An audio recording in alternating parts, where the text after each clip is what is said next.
Saddleback College Educational Administrator. That's the only item. Okay, thank you, Trustee Fuentes. Tonight's invocation will be led by Trustee Milchiker, followed by John Williams leading us in the Pledge of Allegiance. Please stand. We ask for guidance as we deliberate our governance of our two incredibly wonderful colleges, Saddleback College and Irvine Valley College. We ask for wisdom in continuing to provide the finest community college post-secondary education for our more than 37,000 students every year for the best value for our taxpayers. We thank you for the many blessings and that you continue to bestow them upon us now and throughout this joyous holiday season. Amen. Please join me in the Pledge of Allegiance to our flag. I pledge allegiance to the flag of the United States of America and to the republic for which it stands, one nation, under God, indivisible, with liberty and justice for all.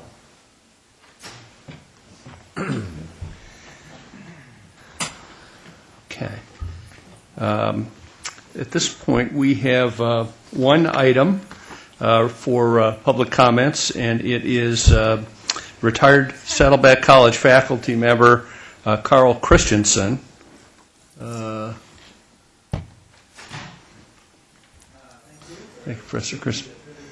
Yes, if you would come up to the podium so that everybody can hear you.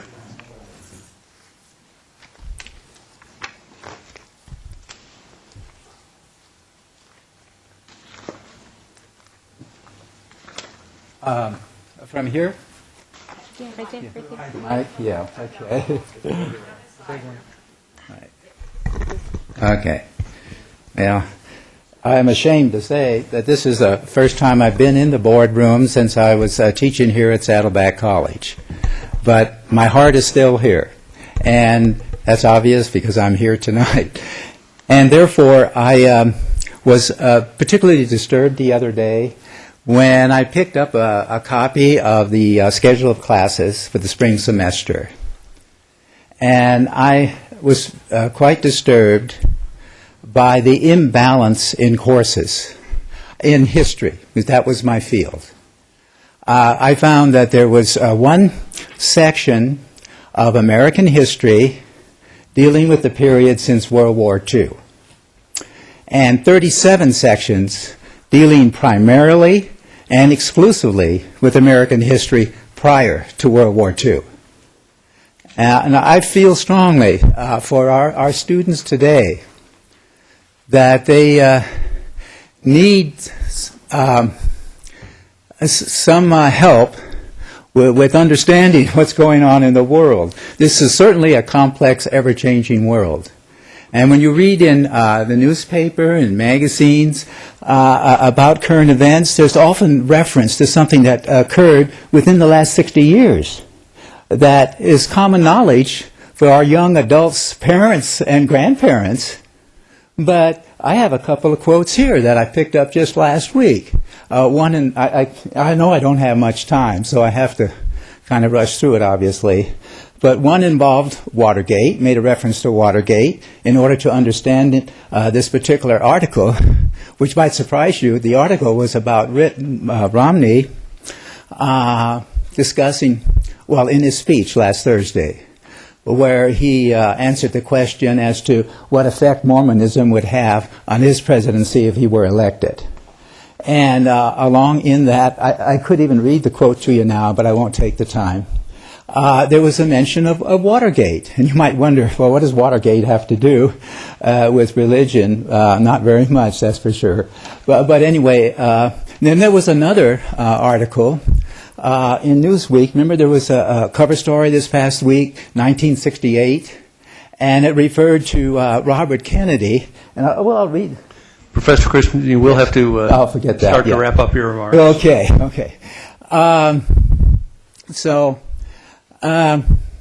Well, I was going to start out with this particular example or let us say, example, that many years ago,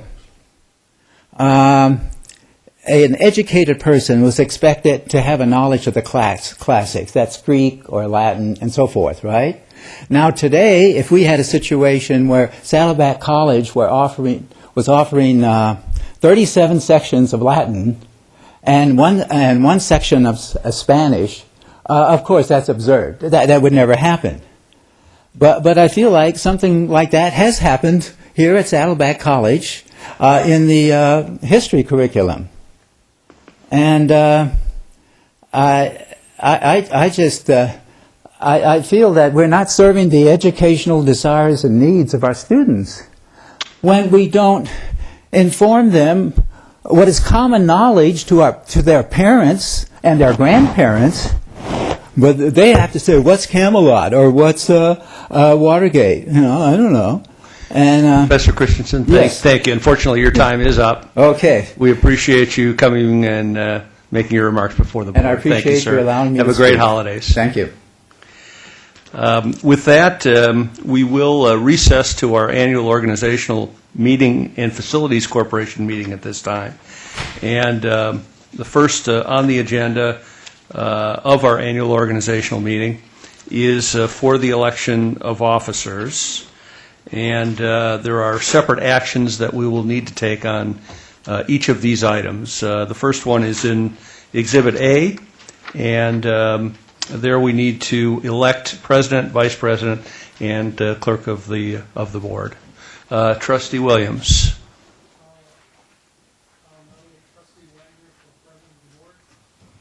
I don't know if you heard me there. There we go. Second the nomination. Moved and seconded. Any other candidates? Seeing none, we'll close that. And I think we've done these for each position as we take them. All right, very good. In that case, please vote on Trustee Wagner for president. Okay, that is approved unanimously. Next is the... thank you. Congratulations. Mr. President, President-elect, if I may, before going any further with the election of other officers, Mr. Lang, if you would please join me up here. First of all, I would like to congratulate Trustee Don Wagner on his election as President of our Board of Trustees, and I look forward to working with you, President Wagner.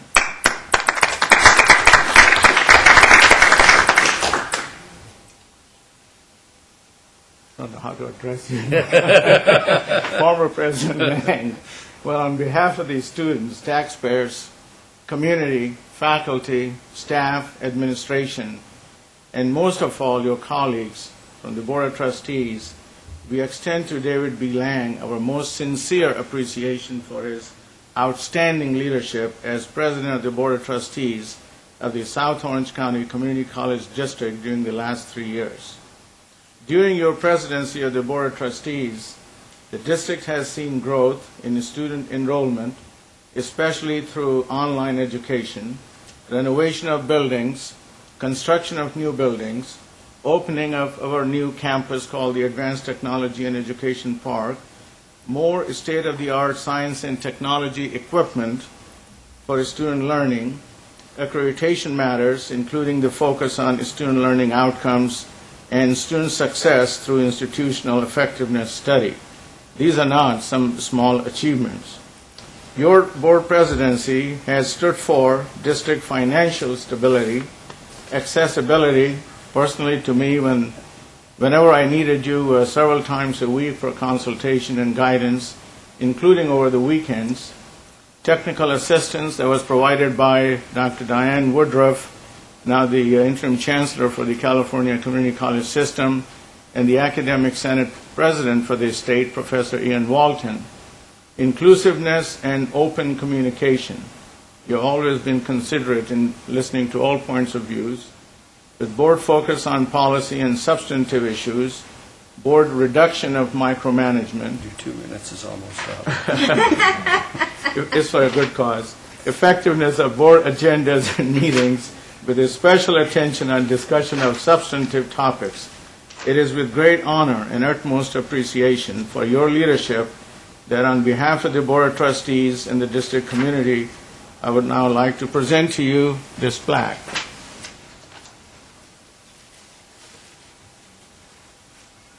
And it says South Orange County Community College District Board of Trustees President David B. Lang with appreciation for leadership of the board 2004 through 2007.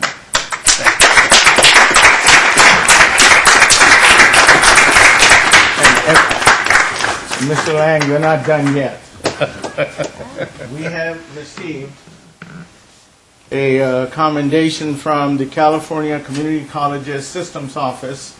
It says, presents to David B. Lang for your outstanding leadership in the South Orange County Community College District. This is signed by Dr. Diane Woodruff, Chancellor of the California Community College System. And the word of your outstanding leadership has gone far and wide, so we are not done quite yet. I know your 2 minutes is up now. We have also received a proclamation. I won't read all of it. I'll just read, now therefore be it proclaimed, and this is from the supervisors, Orange County Board of Supervisors, particularly their supervisors Chris Norby and Patricia Bates of the Orange County Board of Supervisors do hereby commend David B. Lang for his enduring leadership and contributions to the County of Orange and generations of students who attend Saddleback College, Irvine Valley College, and the Advanced Technology and Education Park. You may want to put it down because we need your hands. There's some more. The word of your outstanding leadership reached even the governor's office. So we have a proclamation from Governor Arnold Schwarzenegger. I'll just read the last paragraph. I'm grateful for your leadership of this diverse community college district and for your dedication to the many students your district is privileged to serve. On behalf of all Californians, I send you my best wishes for every future success from the governor. We also have,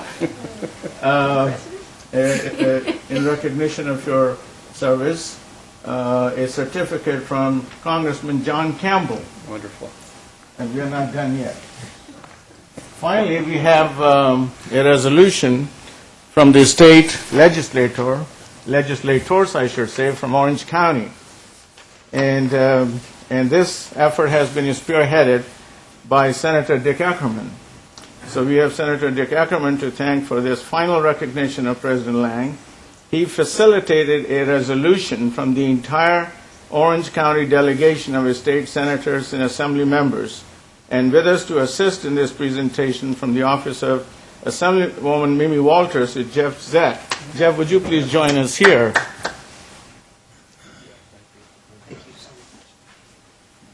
And this is the resolution from the state legislatures, particularly the Orange County delegation. And I'll just again read the last paragraph. It says, resolved by the senators Dick Ackerman, Lou Correa, Tom Harmon, Bob Margette, and Mark Weiland, and assembly members Chuck DeVore, Mike Duvall, Bob Huff, Tony Mendoza, Jim Silva, Jose Solario, Todd Spritzer, Van Tran, and Mimi Walters, that David B. Lang be honored on his exemplary record of leadership as president of South Orange County Community College District and extended sincere best wishes for continued success in the future. Congratulations.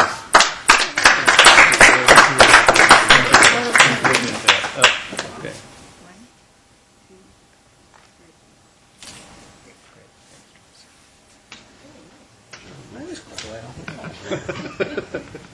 And with that, maybe Thank you. you guys can exchange seats. Okay. Actually, I think what we'll do is we'll get through the rest of the organization. Okay, meeting all right. And elections, and then we'll go ahead and switch. Okay, all right, very good. Okay. All right, very good. I just want Professor Christensen to know that President Lang cut off Chancellor Mather after 2 minutes also. So. Tried to, anyways. It didn't work very well, though. All right, very good. At this point, we are now taking nominations for Vice President of the Board, and I'll recognize Trustee Fuentes. Mr. President, I would like to nominate John Williams for Vice President of the Board.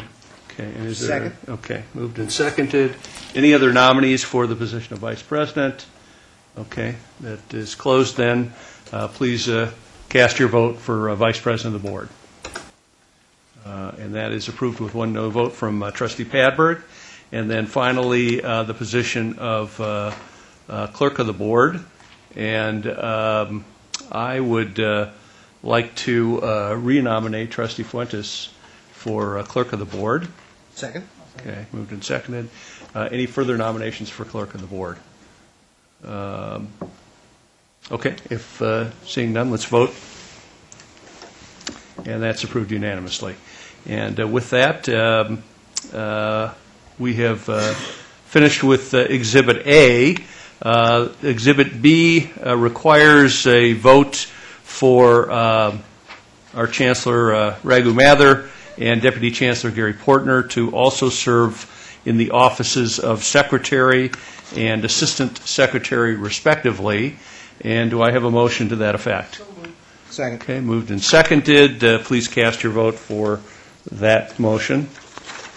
That item, and that's approved unanimously. Item C is the appointment of trustee representatives for 2008. And the first one is a representative to the nominating committee to the Committee on School District Organization. And we need both a representative and an alternate representative for that position. Mr. President, I move to reappoint the current members. Okay. Do you have a record? It's here. Yes, okay, thank you. Pardon me. Okay. And the current representatives are Trustees Milchiker and Padberg, and I'm presuming that both of you would continue to agree to serve in that capacity? Yes, and I did attend the meeting this year and did report the vote back to the Board of Trustees. Very good. Okay, so that is moved and seconded. Let's vote for this item.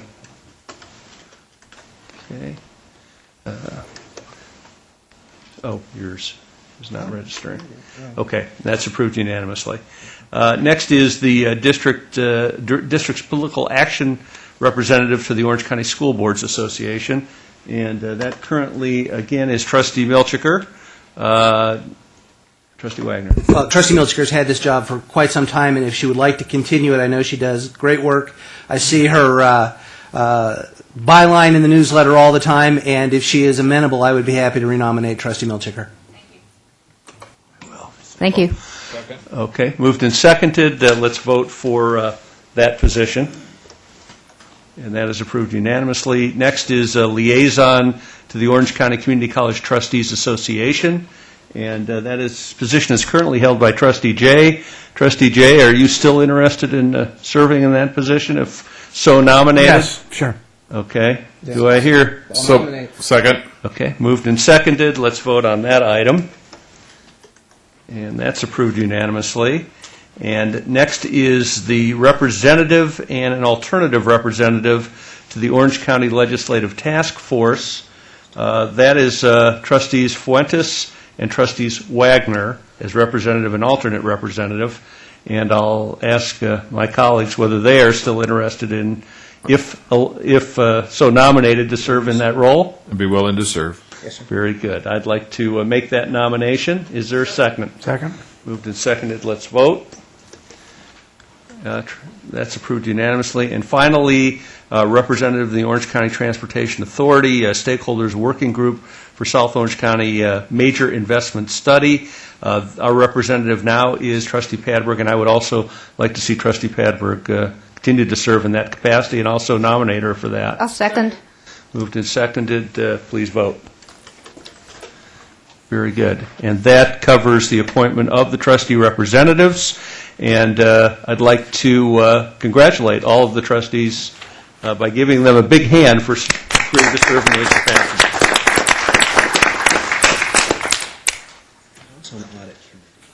There is. Oh, yes. Not on here is the audit committee. Let me ask, is that handled? Okay, we're going to handle that separately at another meeting. Exhibit D of the organizational meeting has to do with the meeting dates for this coming year. And so I'll ask at this point if there are specific dates that any of the trustees have a conflict with. Trustee Wagner, did you? All right. Anybody want to move for the meetings as they are enumerated here. I'll move for the meetings as presented in the agenda. Okay, very good. Moved and seconded. Let's vote on the meeting agendas. Okay, very good. Approved unanimously. And then Exhibit E is our board agenda planning calendar. At this point, I'll ask for any input from members of the board regarding any other items for consideration that may not be presented here. And if not, a motion for approval of the planning calendar. So moved.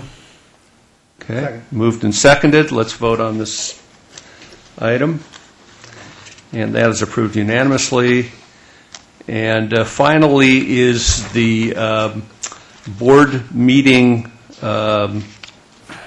agenda format.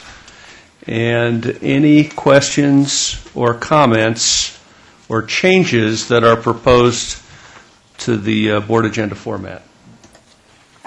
Chancellor Mather. I would just like to point out that I have suggested one particular change, if the board will be inclined to consider.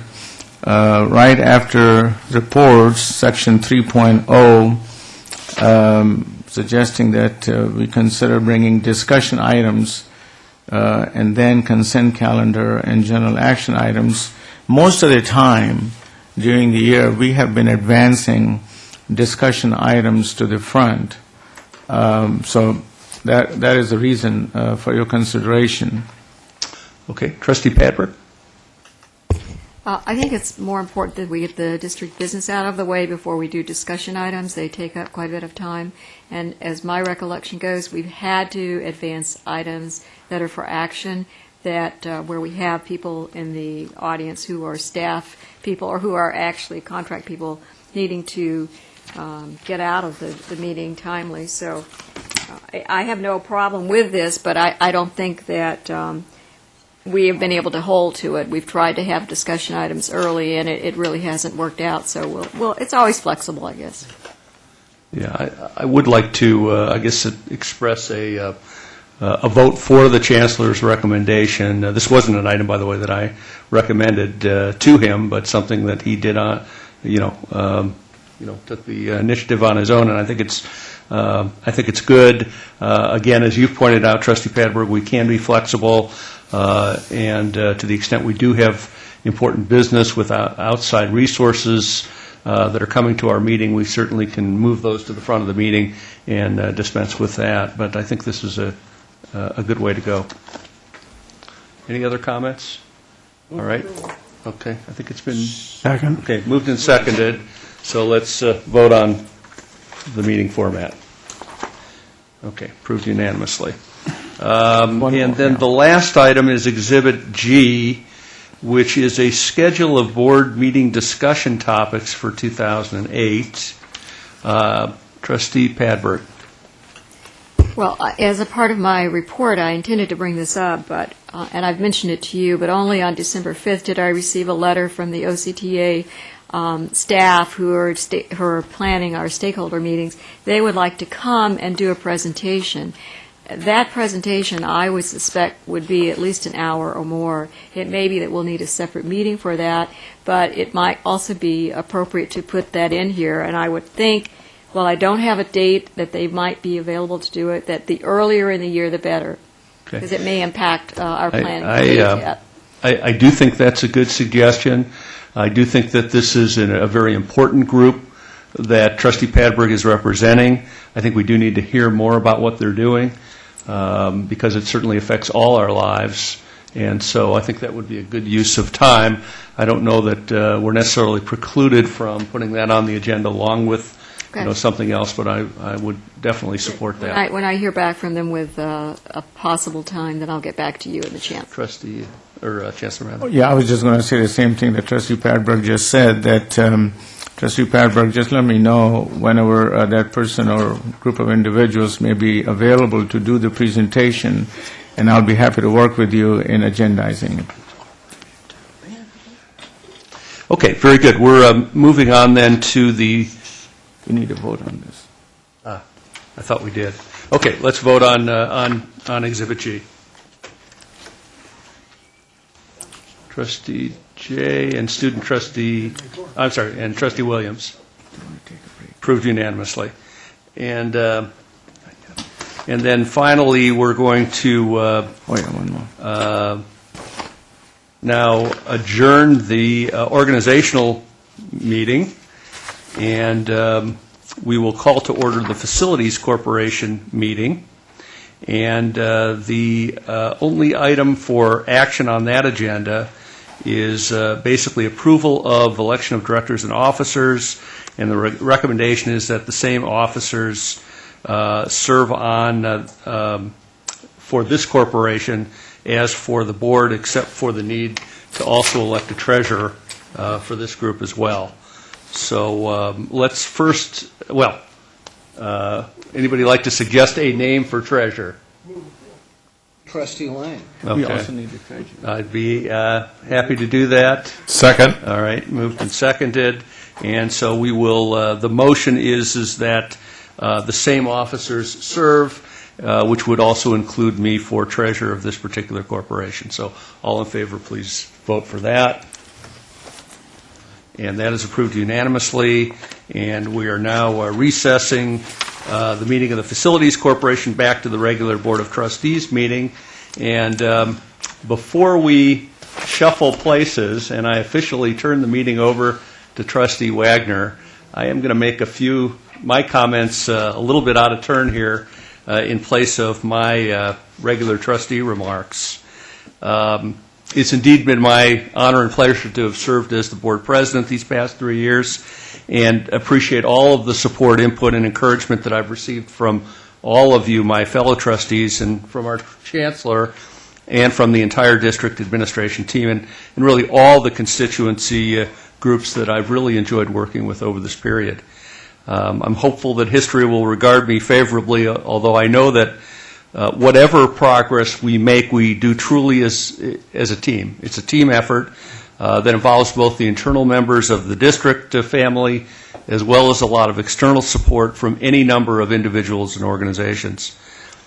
I was particularly fortunate to have enjoyed a dedicated board leadership group throughout my 3 years, and certainly during this past year, I've appreciated the support that I've received from Trustees Wagner and Fuentes.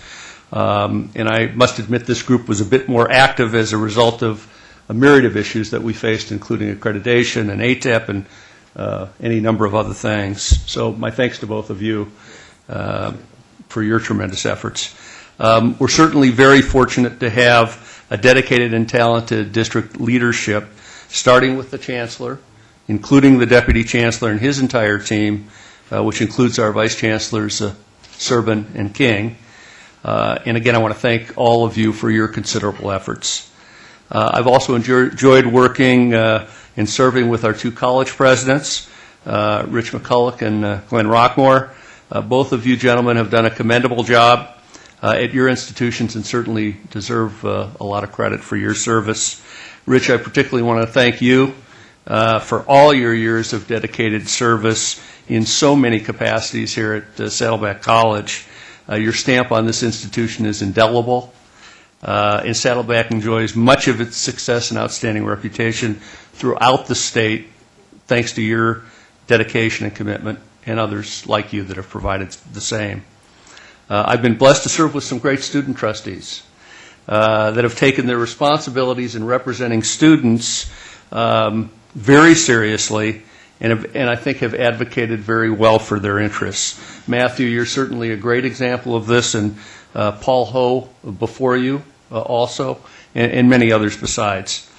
I think the same can be certainly said for all of the individuals that have served this district and sat before us in representation of their particular constituency group that sit at the front table here.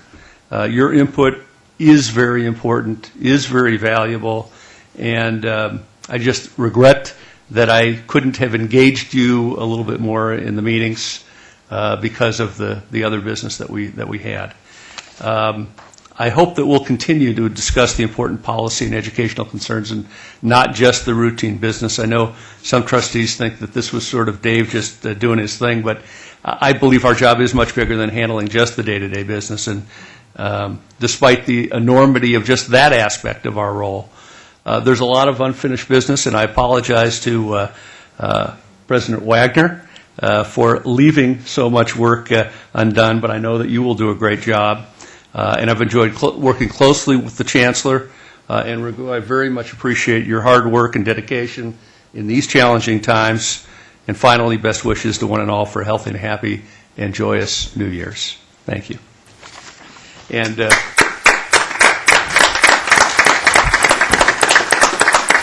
with that, we'll take a very brief break and play some musical chairs here and switch seats. And then Trustee Wagner, President Wagner, will be in charge.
All right, welcome back to the board meeting for December 10, 2007, of the Board of Trustees of the South Orange County Community College District. And I want to begin with a sincere thanks to Trustee Lang for the outstanding service that he's performed, that you've heard about, and you've seen lots of resolutions and awards, and all of them are enormously richly deserved. And the shoes he leaves to fill are large. The seat he leaves is a hot one. Nevertheless, I look forward to the opportunity and want to thank him. It's truly been a pleasure working with him over the course of the last year in board leadership.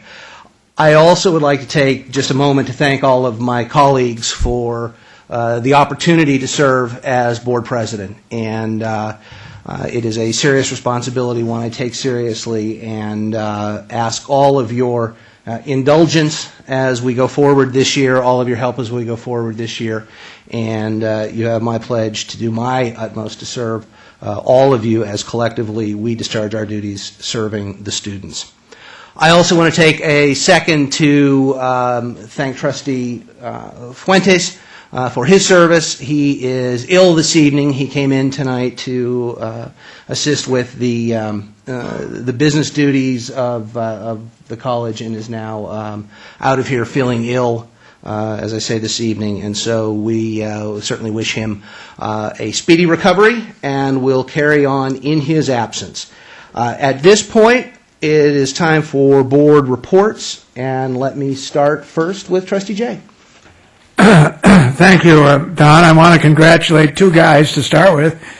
First off, Dave Lang for the 3 years of great service, and it wasn't original with me, this expression, but you've always wielded a very light gavel. I think Tom Fuentes came up with that, and that was kind of nice because we let it all hang out, and very transparent tendency that you have, and I appreciated that, and I want to let you know that. And congratulations to you, Don, as the new president of the board. And seems to me, when I came on the board, you were the president and had been for 3 years, and glad to see you're back. So anyway, so much for that, but thank you, both you guys, very much. I'd like to mention just one other thing, and this was the Festival of Lights, which is really a festival of sound, where directors Carmen Dominguez, I don't see her here tonight, but she's usually here, and Scott Farthing were the directors for both instrumental and choral music here for a Christmas program that was marvelous. It was Sunday last and Saturday last weekend, and we took several of our friends, my wife and I, to the presentation, and we had a wonderful time. So I think those two people and all of the students and community members who participated, either in the choral groups or the instrumental groups, both groups worked together. It was a marvelous program, and thank you for presenting it. Thanks. Thank you, Trustee Jay. It's hard to believe you've been here 3 years. Time flies when we're all having fun. 4 years. But wow. And now we turn to Trustee Padberg. Thank you. I'll just follow up, and if I might be allowed a little leeway, I do want to report more in depth with the OCTA group I've been assigned to represent this body on. The letter that I received from them, I'll just read one paragraph because I think it helps to clarify what this group has been doing and what they will be doing when they come to present in front of us. This is a diverse group of community interests that has led to the development of a comprehensive package of transportation improvements called the Local Preferred Strategy, planning for mobility over the next 25 years. Due to the rapid growth in both residential development and employment, South Orange County residents are experiencing high levels of congestion along the I-5 corridor, as well as the east-west routes. The SOCCCD, which is this acronym for this group, will assess various strategic alternatives for improving north-south travel from Costa Mesa Freeway, the 55, to the Orange-San Diego County border, and east-west travel from the foothills to the coast. OCTA is committed to planning a long-term strategic vision to meet current and future transportation needs and maintaining the excellent quality of South Orange County. Among these 6 possible alternatives, one actually includes a Saddleback connector off the I-5, which would come into the middle entrance. Whether that makes it in the final cut, I don't know. So that's all I'll say about the OCTA, but it'll be very interesting to have that presentation. My activities over the last few weeks have included attending the Mentor-Mentee holiday celebration at Saddleback College, and the Saddleback College President's Holiday. Was unable to make the IVC. I had a schedule conflict that was earlier in the day, and the Saddleback Football Banquet. In addition, I presented on behalf of Saddleback College Foundation to the San Clemente City Council and made a request for a donation from that city of $5,000 to support the memorial, Veterans Memorial, which they approved that night. So I feel very pleased that that occurred. I attended the Young Americans opening night performance of their Christmas show at the Kathy Rigby La Mirada Theater last Friday. This was an incredible show. This theater is beautiful. It seats 1,200 people. Every seat was filled. They are sold out for the entire Christmas production. They put together a production in 5 days because they had just come back from Germany. This is a body of over 200 students, and all 200 were on the stage at various times during this production. I'm sorry that other trustees and other staff could not attend. We did have someone from ATEP, Terry Flugerman, was there with her family, but it was incredible. And I encourage you to see this group if you get the opportunity in the future. Finally, on the retirement of President McCullough from Saddleback College, we'll certainly miss you, President McCullough. I want to just make one comment, and that is that one of our students, who is formerly from Saddleback College, became this past weekend the third runner-up for the Heisman Trophy, Colt Brennan. And President McCullough had a great deal to do with giving him an opportunity to show himself, to develop his talents and flourish. Thank you. Thank you, Trustee Padberg. And Trustee Williams. Yes. First, I'd like to thank all of my colleagues on the board for your support in selecting me as the Vice President, and I look forward to working with Trustee Wagner as the President and filling in for him. Hopefully not too much, though. We'll see how that goes. And on another note, President McCullough, we're going to miss you, and I wanted to congratulate you on a long career in education, I believe close to 40 years or 45 years. And on a historical note, I graduated from Saddleback College in the second class in the spring of 1971 and moved on to the University of Iowa, and I believe President McCullough came in the fall of 71 as a new faculty member here at Saddleback College. So we both have some history here. He has a little bit longer than I do. But congratulations. Thank you.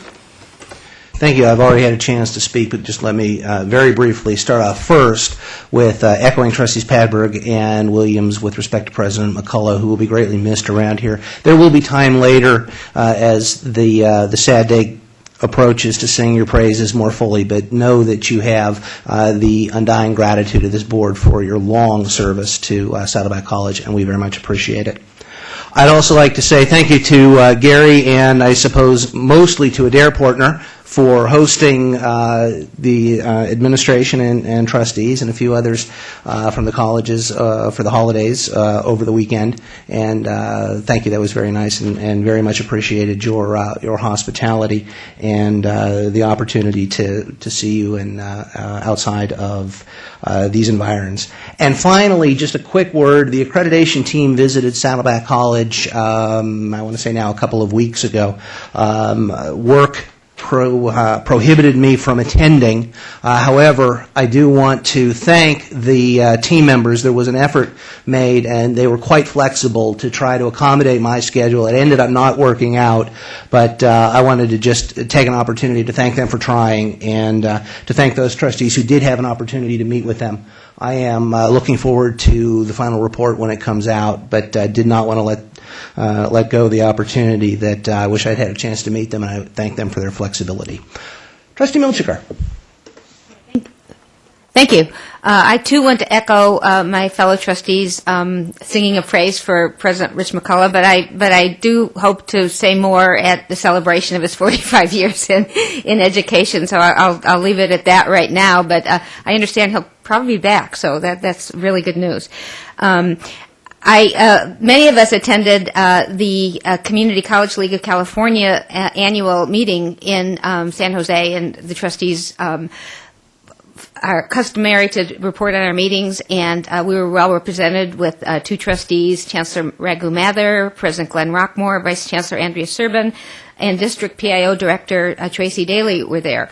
And it was an excellent conference. I was sorry I wasn't there last year when Saddleback College won the Diversity Award, but I was glad to be there this year. And Chancellor Diane Woodruff gave a very inspirational talk about the community colleges, and full of information and inspiration. And it's good for trustees to hear that once in a while, to get inspired and learn more about the situation of the community colleges statewide, and that you can find that address online if you want to look it up on the CCLC site. I attended district presentations by Chancellor Mather and Andrea Serban on district research, and a presentation on accreditation by Jack Pond, and a presentation on the naming of the building by the statewide by the San Diego Community College District Chancellor Constance Carroll. I also attended the Feast of Lights at Saddleback College, and it was a presentation of both Hanukkah and Christmas music, and it was just wonderful. It's always wonderful. And they have traditional wassail served prior to the presentation, and several of my friends are in the chorus, and I just want you to know I'm going to try out for the chorus, so watch out next year. I would recommend that as one of the peak opportunities of the holiday season for everyone to attend every year. Also, Irvine Valley College at their new Performing Arts Center gave several outstanding performances by several of their outstanding music faculty, and I recommend those performances to our viewing public as well. There was a tour of the Memorial Garden for a former professor, IVC professor, colleague and friend Alan J. Cohn today at Irvine Valley College. And Alan's garden is a small syed garden, and these are plants that have remained virtually unchanged since the time of dinosaurs and are one of the exotic and unusual forms of nature that Alan loved. And this will be the first in our new IVC Life Sciences garden, and he's a well-loved professor, and we miss him, and we'll remember him through his wonderful garden. And I guess it's my time to end this presentation. Thank you, Trustee Melchiger. You know how I don't want to have to use this, but In my head, right? got to do what you got to do. Trustee Lang. Yes, I have no further comments than the ones I made earlier. Thank you, sir. Student Trustee Reynard. Good evening. I just wanted to thank Trustee Lang for his fine comments and congratulate all the new members on their positions. Also, I want to echo the fellow trustees and say that the students sure appreciate all your hard work, President McCullough. I don't have anything else at this time, but I wanted to wish all the students good luck on their finals, including myself if I could, and happy holidays, everyone. Thank you. And now the Chancellor's report. Thank you, President Wagner. Again, I'd like to thank Trustee Dave Lang for his complimentary comments. I appreciate them very much. And I'd like to congratulate the new officers, President Wagner, Vice President Williams, and Clerk Tom Fuentes. Look forward to working with the leadership in 2007-2008. I would also like to take this opportunity to thank all employee groups, including faculty, classified staff, administrators, managers, for your hard work. Each individual in all of these constituency groups of the district probably feels that they work very hard. My observation has been that all groups work very hard, and especially at this time of holiday greetings, I would like to recognize the hard work of all the individuals on behalf of these students. I would also like to take the opportunity to thank the whole board for its hard work. For example, this particular month, this last month alone, in November, board held 4 meetings. The regular meeting, the ATEP, a special meeting on ATEP, a special meeting on accreditation, and also a special meeting on board self-evaluation. All this should demonstrate that this board is indeed very, very committed to the good workings of the board as well as the colleges in the district and the ATEP campus. So thank you. Thank you, Chancellor. Let me ask my colleagues, are there any requests for reports? Trustee Williams. I'll be submitting to the Chancellor one in the personnel item. I don't necessarily want to pull it, but in the academic and classified personnel items, the report on employees' relatives that are coming to work for the district, a little more expansive report. I'll be submitting a formal request for that. If you look in the item, you'll see that there's a listing of the nepotism issue that we've discussed before. It appears to be there's quite a few, so I think we just need to have our grasp on it. So I'll be submitting that request. All right, thank you very much. Consent calendar is up next. Let me ask my colleagues any items to remove from the consent calendar. Trustee Padberg.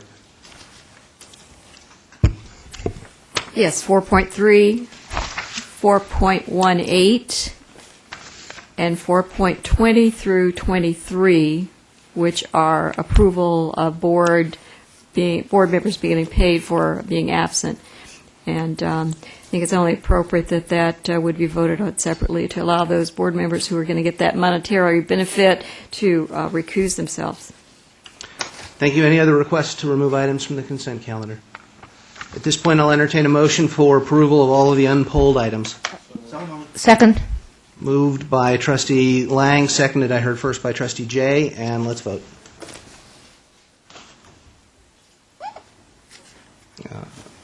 And that passes unanimously with one absence.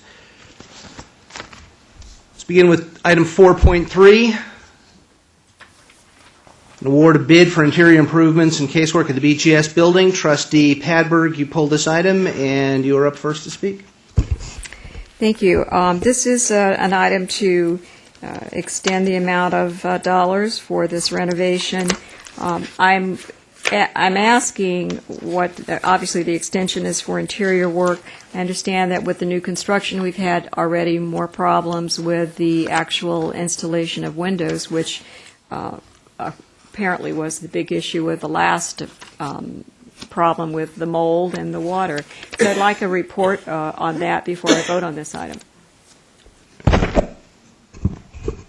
And Chancellor, who would we have to, will you speak to that? I'd like to call upon District Director Brandy Delano, please. Hi. There are problems with the windows. They've been tested and retested, and the contractor has performed some remediation. And there are still a few that are outstanding as leaking, but for the most part, the building very, very minor. And the building's been really performing well through this last series of storms. So we're making great progress with regard to the wetness in that building. Oh, that's certainly good to hear, because that's what this all was about. It's several $1 million that have been expended. So, and this item that we have tonight is to include or to approve additional money for interior. What is exactly we're going to do here? Primarily, it will be a casework improvement. As the improvements occurred in the building, there was an eye toward the condition of the casework that hadn't previously been perceived. It's been determined that the casework has a very short lifespan left in it. It's okay for it to move forward for a few years, but then in a few years what would take place is a need to replace it. During the course of this construction project that's underway right now, we are certifying the building and the air quality of that building, including things like dust and mold. If we were to go in and replace the casework at a later date, then we might create a dust situation that then could be certified. Okay, thank you. You're welcome. With that, I'll move the item. Thank you. Is there a second? Moved and seconded. Let's vote. The item passes unanimously with one abstention. Trustee Padberg, you pulled item 418. Yes, I did, and I'd request that these items be, this item, the two trips be bifurcated. I tend to support one and not the other. Okay, let me back up. Let me correct perhaps what I said, although it's, I think, clear from the vote from Trustee Fuentes on item 4.3 was absent, not an abstention. Right, I right. apologize. Say abstention? I said abstention, but it was Absent. it was absent, and I apologize for that. All right, you're asking to divide the question on these items? Yes, please. All right. Move approval. Seeing no objection, let's take item 1 first, the Chronicle Technology Forum at the Grand Hyatt.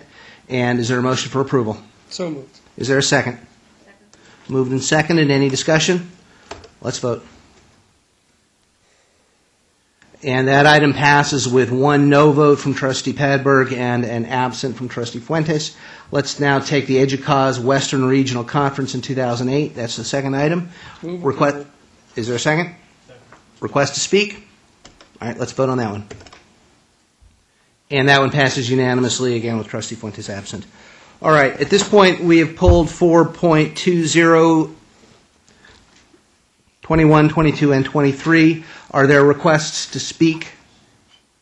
Trustee Padberg on 4.2. Just that I Zero. think the votes need to be recorded separately so that if the people who are going to be affected by this vote choose to abstain from the vote, they can. I understand that. Is there anything substantive?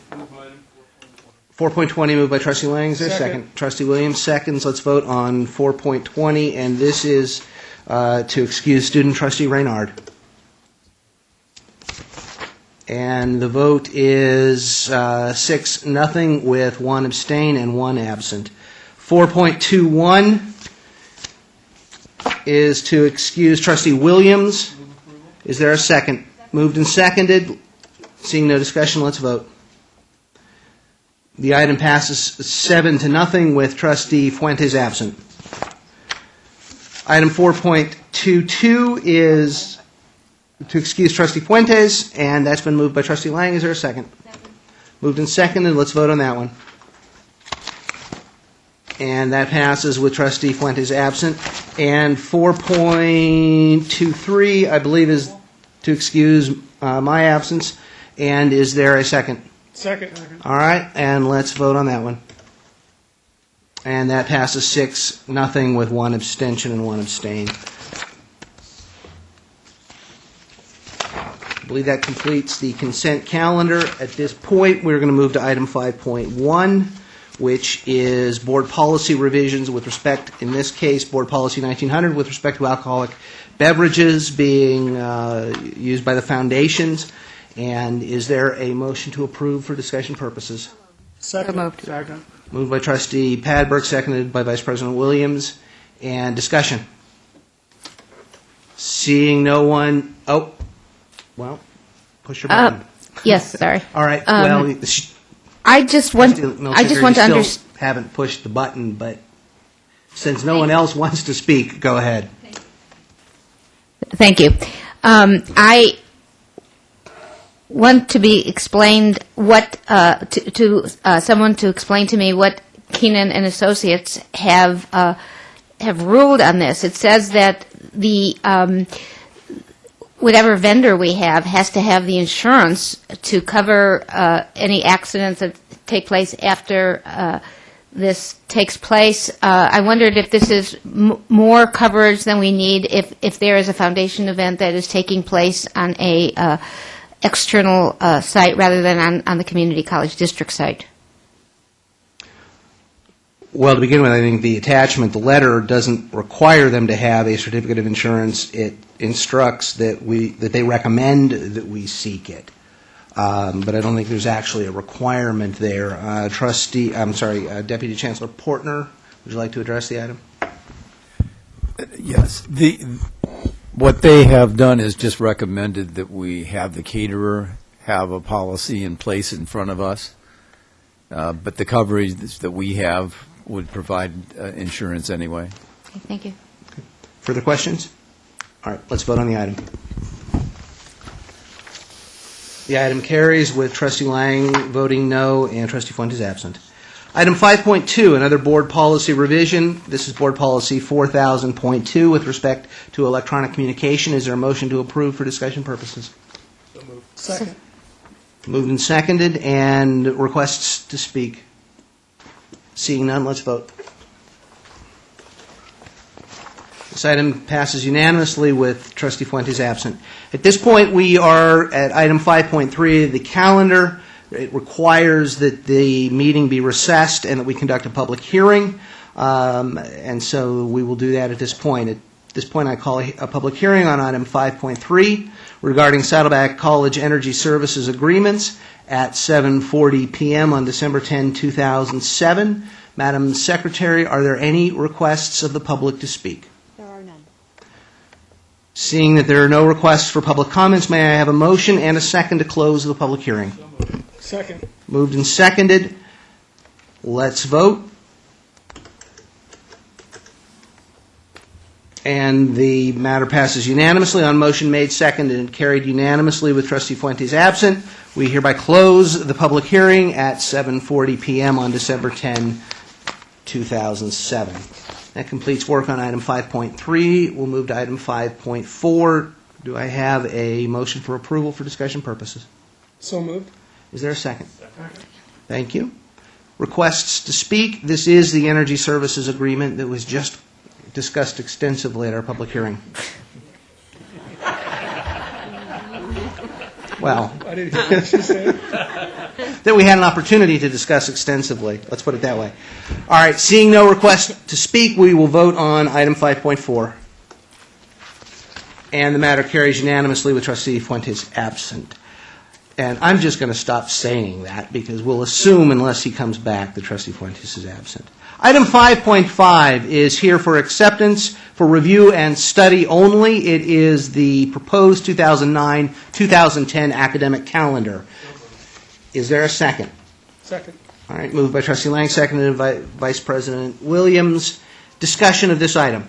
Trustee Williams. Just from the academic sentence, this is our review and study time. Are you in the process of working on this also? Actually, yes, and thank you for asking. The way the timing worked out on this was perfect. Both Okay. colleges and both senates and administrations had time to review the proposal, Okay. and we're both on board.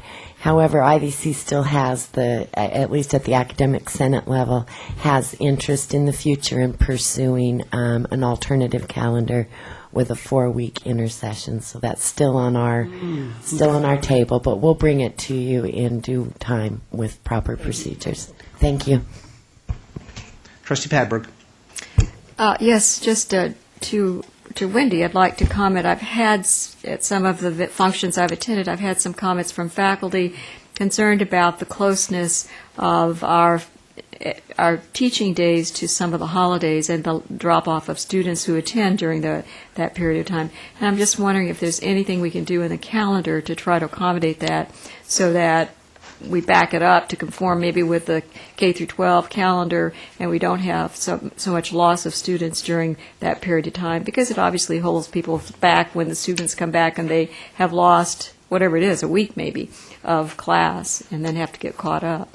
So I just wonder if you're hearing that from your faculty, because I've heard it. So Yeah, it usually comes from faculty that that have problems getting students to attend, like the Wednesday before Thanksgiving or the Thursday before any break. But moving to a K through 12 18-week calendar isn't a real popular idea among faculty.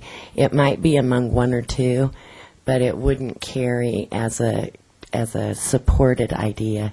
Splitting up the semester and coming back after Christmas or the holiday break and then trying to get students motivated to take their final exams is something that the K through 12 teachers always complain about. So our shortened calendar right now at 6.16 weeks seems to serve most of the students and most of the faculty. I think if we could move even farther to a 16-week calendar, we'd find that that would help, at least at IVC, because of our competitor colleges are mostly on a 16-week calendar. So they start 2 weeks later than we do in August. okay. All right. Thank you very much. Sure. All right, thank you, and let me, on behalf of the board, thank Vice Chancellor Servin, who I understand chairs the committee, so thank you for your work on this. The board will accept for review and study, I assume pending a vote. Let's vote on acceptance for review and study. Excuse me. And that passes unanimously. Also here for review and study is item 5.6, deals with integrated district-wide and Board of Trustees goals for 2007-2008. Do I have a motion for review and study? Second. Moved and seconded, and any discussion from the trustees? Seeing none, let's vote on acceptance for review and study. And that passes unanimously. Item 5.7, also here for review and study. This is the initial proposal from the CSEA Chapter. And let me first entertain a motion for review and study. All right. And the Chancellor would like to address this item. I would just like to indicate that this is the initial proposal from CSEA for negotiating a new contract. Their current contract expires on June 30th, 2008. We will be bringing this item back to January board agenda for a public hearing. At the January board meeting, we will also present district's initial proposal, and they will be holding a public hearing on the district's proposal at the February meeting. This is part of the protocol, and then once we have completed both the protocols for the CSEA and the district proposals, the negotiations will begin in late February. Thank you. All right, obviously, on behalf of the board, thank you for the proposal.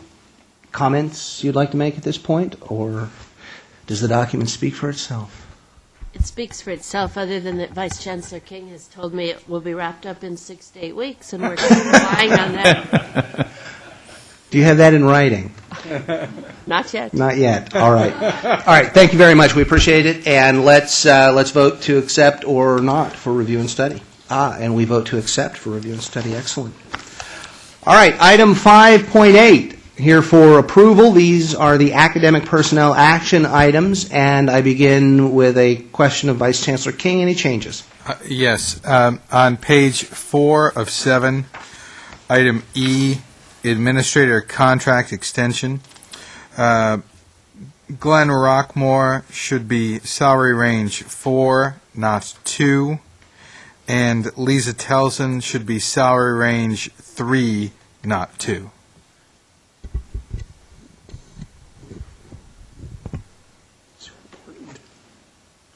I have them down at 6.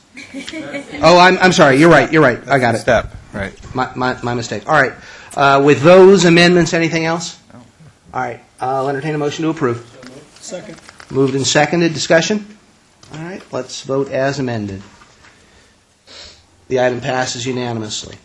Item 5.9, also here for approval. These are the classified personnel actions. And let me ask, are there any changes to these? No changes. All right. I'll entertain a motion to. Is there a second? Second. Moved and seconded. And requests to speak. Seeing none, let's vote. That item passes unanimously as well. All right, we are at item 6.1. It is our discussion item for the month. And to open the discussion, we might as well go to the Chancellor in a flat world himself, Chancellor Mather. Thank you very much. I don't know what that means, but I don't know what it means either. But since you have given me a line, I'll use it. Yes, there is a book called The World is Flat by Thomas Friedman, and I've shared that book with all the administrators and managers in the district, and I believe I've shared that book with all the trustees as well. And that book talks about the technology revolution that has taken place worldwide. It has brought the world actually closer together. It has really encouraged competition at all levels. And in that world of competition, languages play an extremely important role. So we have a presentation here on the importance of languages, particularly the kind of languages that we are offering as part of the curriculum at Saddleback College and Irvine Valley College, and for that matter, as a result of the 2 college programs at ATEP as well. To do the presentation tonight, we have the 2 vice presidents for instruction, Dr. Rajen Vurdien from Saddleback College and Dr. Craig Justice from Irvine Valley College. And this whole effort has been coordinated by our Vice Chancellor for Technology and Learning Services, Dr. Andreas Irvine. Gentlemen? I keep forgetting I get to turn that microphone on, too. It's on. It's on. So, Now, okay. thank you. Let me start again. That Board President Wagner, trustees, esteemed guests, it is indeed a great pleasure for myself and my colleague at IVC, Dr. Craig Justice, to present this very apropos topic on languages in a flat world today. Well, if you do remember Charles Dickens in A Tale of Two Cities, he started by saying it was the best of times, it was the worst of times. Well, the same thing holds true today for languages. It is the best of times, it is the worst of times for some languages. And why is that so? That's because in a flat world, linguistic diversity is in danger. Many languages will disappear. According to UNESCO, the United Nations Educational, Scientific and Cultural Organization, by 2050, more than half of the world's languages could be extinct. And this is because globalization has led people to realize that we would be better off speaking the same language. It doesn't matter which language it is, whether it's English, Spanish, Chinese, or any language, the world would be better off with only one language. The world would be closer together. People will have access to the same information. As a matter of fact, right now, everybody wants the same information no matter where you are in the world. And there will be less room for misunderstandings as people conduct business. Good evening, everyone. The continued spread of English today is a consequence of and a contributor to globalization and the world economy, driven, of course, in large part by the fact that the American economy is the largest demander. In addition to that, the widening reach of American mass media and other reasons listed here in the bullets, including the growth of study of English overseas, as well as the spread of the Internet. Experts in the field of languages have concluded that there are several circles of countries in the world where English is spoken predominantly. You have the inner circle, the countries that really speak English, USA, UK, Canada, as you can see. You have an outer circle that consists of the previous colonies of the United Kingdom. But also now you have what is known as the expanding circle, with countries like China, Egypt, Indonesia, Israel, Japan, Korea, Russia, Zimbabwe, Saudi Arabia, where everybody wants to speak English. If you are in Europe right now, 70% of the people speak English. UNESCO reports that over 6,700 languages are spoken. This number is diminishing. 21 countries with Spanish call Spanish their official language, and many efforts are underway worldwide to promote a solid home language by France, Arabic countries, Germany, and so forth. The future, though, of non-English languages will essentially rest with the growth of intimate local connections and regionalization, and as people specialize in this globalization process. Let's take a look at foreign languages at Saddleback College.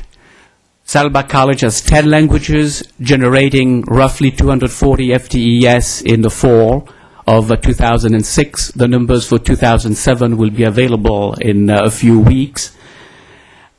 As you can see, Spanish is the biggest language with 129 FTEs, but we also have some languages, such as Korean, where we're trying, at the request of the community, we're trying to get a section going, and we do hope that this will happen pretty soon.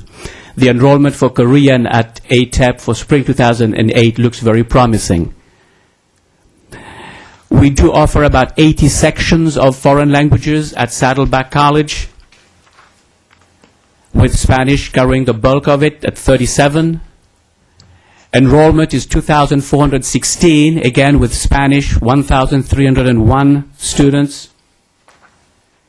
The success rate is very high, as a matter of fact, in foreign languages, with an average of 71.8%, with Arabic at 91%, and Hebrew, which is apparently a very difficult language to study, at 58.3.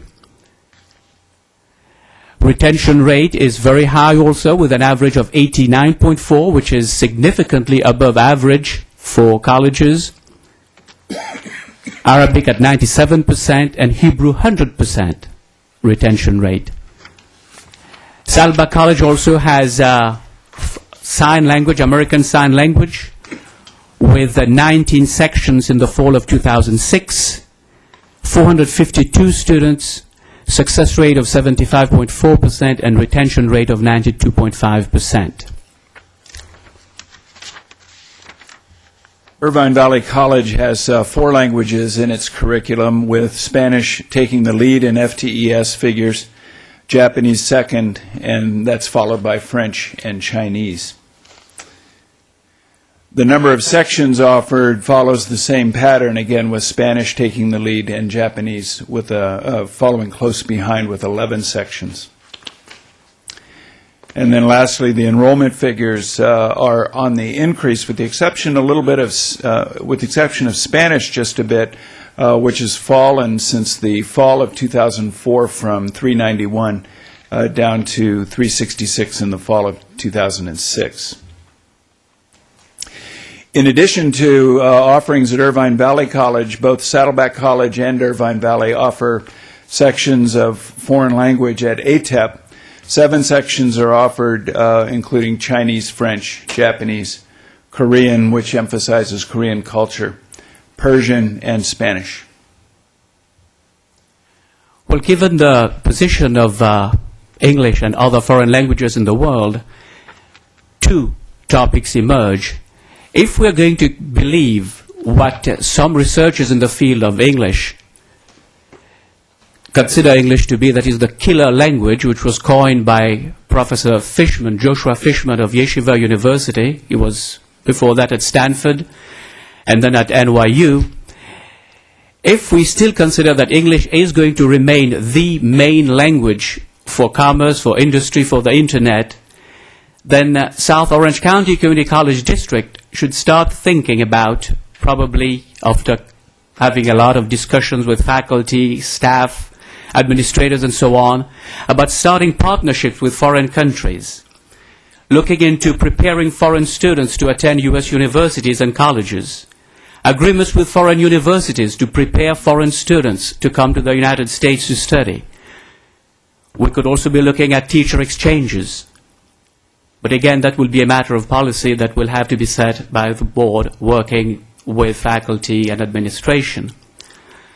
Now, if we do feel that there will still be a need for foreign languages, as some researchers still do believe, then we should be continuing at looking at study abroad, because people will still need to understand foreign cultures. Even though the whole world is moving towards speaking English, yet culturally speaking, we do need to understand how other cultures conduct business for American businesses to prosper in this new world. And given the geographical location of South Orange County Community College District, our role should be to promote regional languages such as Spanish, Japanese, Chinese, and Korean. And on this, we'll leave you with a last slide to show you how culturally diverse and how international of a community South Orange County Community College District is. Officially, we have 482 students on F1 visas from 48 countries in the 2 colleges. We do not have information on other foreign students who are on other forms of visas or green cards. Saddleback College has 162 students from 38 countries. Irvine Valley College, 320 students from 37 countries. About 75 different languages are spoken in the 2 colleges, from Quechua to Swahili. And students come from alphabetically, I guess I made a mistake, from Algeria. It should have been from Algeria to Yugoslavia. We're thinking of going to Zimbabwe, but we had some students from Zimbabwe a few years ago, but this year we don't have any. Thank you very much. Any questions, please?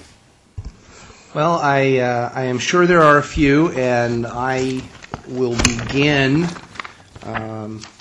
First of all, thank you, gentlemen, both, for a fine presentation. I very much appreciate it. I know the board very much appreciates the presentation.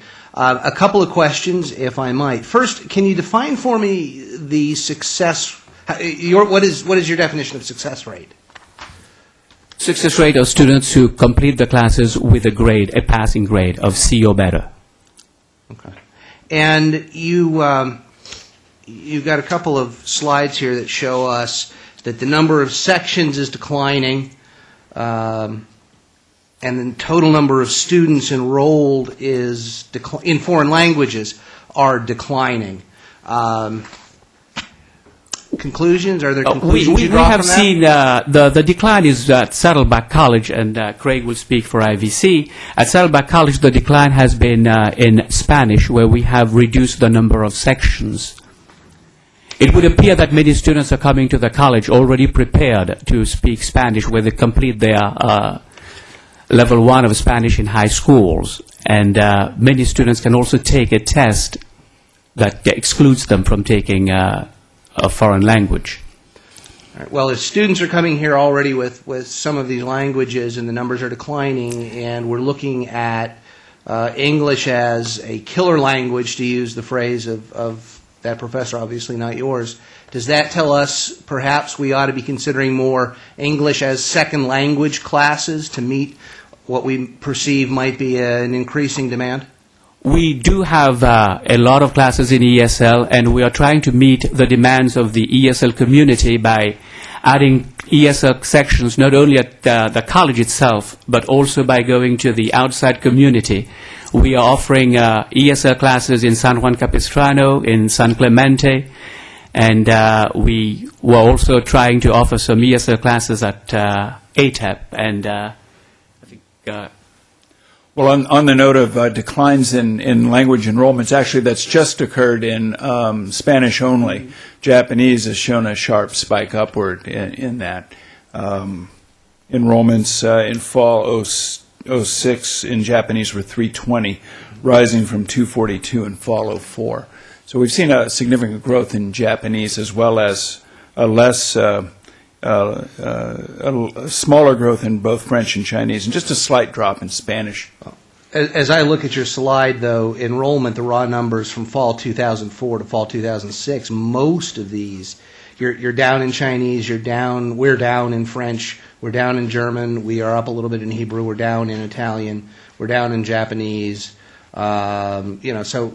Oh, those are the Saddleback numbers. Okay, I'm not sure I've got them, who I've got here, but I mean, you're aware of the issue. We are aware of the issue, yes. Foreign languages are declining. As a matter of fact, on the West Coast, French and German have seen a great decline, but Chinese, Japanese, and in some colleges, Vietnamese and Korean are coming up.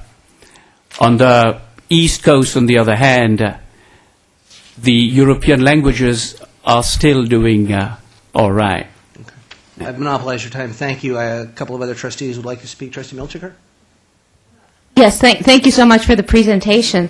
I agree with you, and it was a very interesting presentation on promoting study abroad classes and promoting our colleges having sister city programs or exchange programs with different countries. I know IVC used to have a sister city program in Hermosillo, Mexico, and I don't think that program continues. I would like to see that perhaps rekindled again, and perhaps look into having sister city programs with other universities, perhaps teacher exchange or student exchange programs where we could promote our culture and have them promote their culture and promote trade with the different cities and different universities. I think it would be a win-win situation. I also want to mention that my son took a year off from Harvard to come to Saddleback College, and he took Japanese here at Saddleback College. And because of the Japanese he took at Saddleback College, he was able to find out about a study abroad program in Japan. And he attended the study abroad program in Japan in the summer at Saga University in the Southern Prefecture of Japan, and that led him to be able to, when he graduated from law school, work for Jones Day Law Firm in Tokyo for 2 years. So when people say that Saddleback College is the Harvard of the West, I say it's better than the Harvard of the West, because he got better opportunities at Saddleback College than he got at Harvard.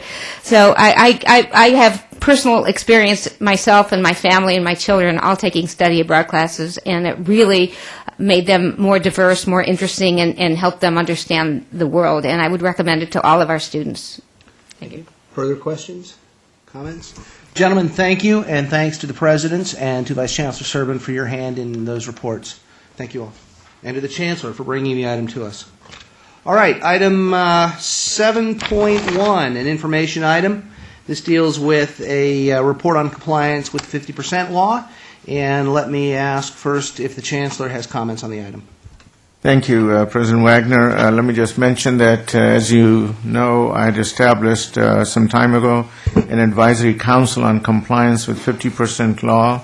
I received from their council some recommendations. Their council was chaired by Deputy Chancellor Portner, and pretty much consistent with those recommendations, we have identified over $10 million worth of set-asides and expenditures in an effort to stay in compliance with the 50% law by the end of 07-08 year.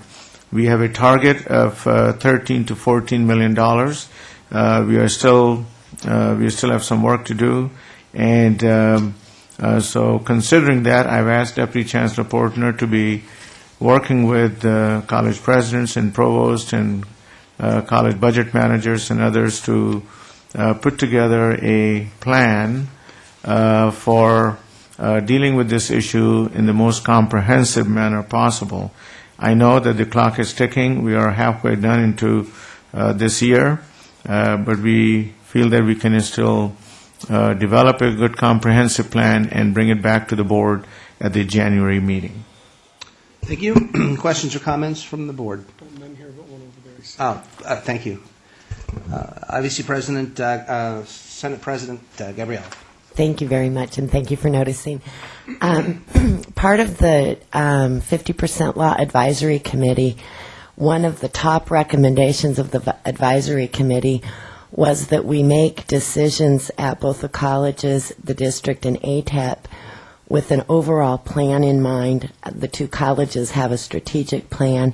The board and ATEP have goals. We find that sometimes that's not happening.